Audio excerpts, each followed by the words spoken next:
कुटीर शिल्प पालटी देशी रंधामद अतर्कित चढ़ाऊ कला अबकारी विभाग विपुल परिमाणर पोच और मद नष्ट कला अबकारी विभाग चंपुआ सीमार झारखंडर विभिन्न ग्राम देशी रंधामद एवं कुटीर शिल्प पालटी सारी बेले एठार प्रस्तुत देशी मद एवं चंपुआ अंचल बेधड़क बिक्री करा जाउछि। झारखंडर मद माफिया माने बैतरणी नदीकूलर ग्रामवासी हाथ बारिशी करी एही कारबार को व्यापक कर सारे। बैतरणी नदीकूल ठाए ठाए मद प्रस्तुत करा जाउथिबा बेले बेआईन भावे एही मद सबु चंपुआ ब्लॉकर विभिन्न गाँव थिबा चोरा मद बेपारी को जोगाई दिया जाउछि।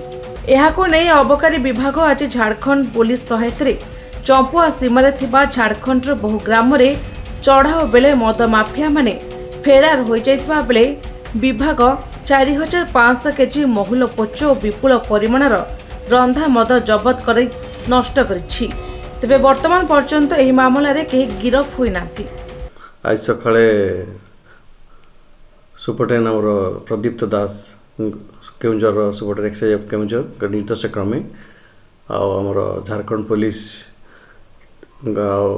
एक्साइज आमर रेंज इंस्पेक्टर तत्वावधान आम गोटे टीम गठन कलु। से स्वतंत्र टीम रे झारखंड बॉर्डर और आमर चंपुआर बैतरणी नदीर जो बॉर्डर एरिया आम अबकारी चढ़ाई कलु। घटनास्थल 4500 केजी महुल पोच नष्ट कलु। 250 लिटर महुल मद भी नष्ट कलु। घटनास्थल कौन आसामी धरा पड़ नथिले। गोटे अनक्लेम केस बुक कराई। यह अभियान आगक जारी रहिबो।